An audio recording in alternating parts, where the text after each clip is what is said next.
I'm filming a video because you did so badly for question 3 of the prelim practical. So you better listen up. Alright, so you're supposed to move the box about a vertical axis. Look, vertical axis. Move it 90 degrees about a vertical axis. And let go. So now it's rotating about a vertical axis. This is called a torsional oscillation. This is the correct mode of oscillation for this exam question. Not like this or like this. Okay, so how do we count the oscillations? If you try to count when the bob reaches its extreme position, it's going to be very difficult, because you can't exactly tell when the bob reaches its extreme position. Look, is it like now or now or now, right? The bob seems to hang at an extreme position. It lies there motionless for quite a long duration of time.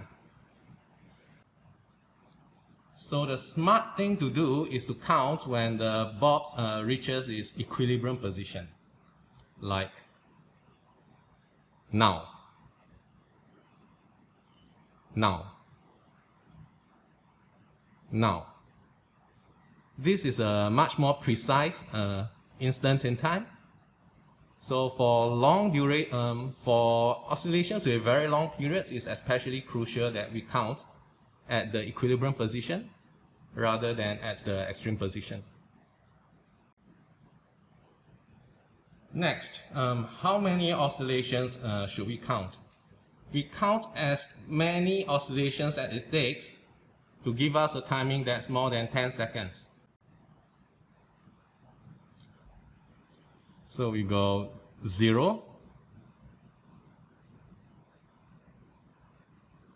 1,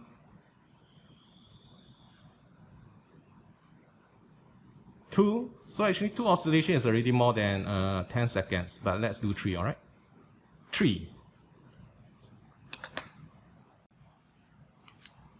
So we'll jot down number of oscillations, 3, 16.6 seconds. Because of the inconsistency in the human reaction time, it's customary to record timings to the nearest 0.1 second rather than to the nearest 0.01 second. And now let's repeat the measurement. So remember, 0,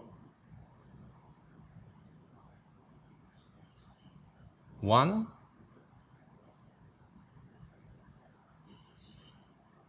2,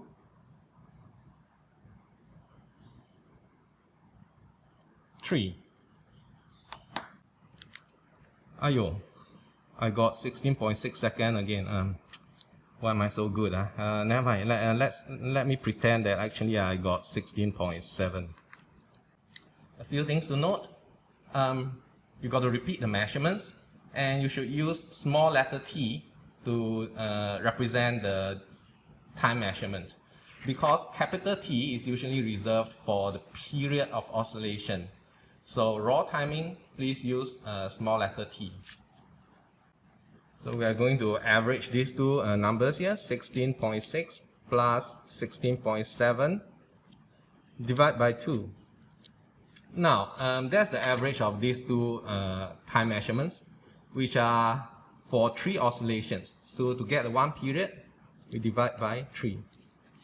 So should I write 5.55 or 5.6? This is a division, so we should be following the SF. So 3SF, 3SF, 5.55.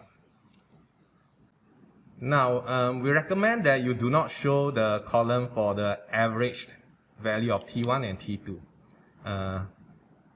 The more you write, the more room for mistakes and the more marks you will lose. So keep it neat and tidy. Just show the repeated values and the period. So oscillation experiments are very common in practical exams. Make sure you know what are the conventions, what are the requirements, especially with how you present the data in your table. Okay, Bye bye.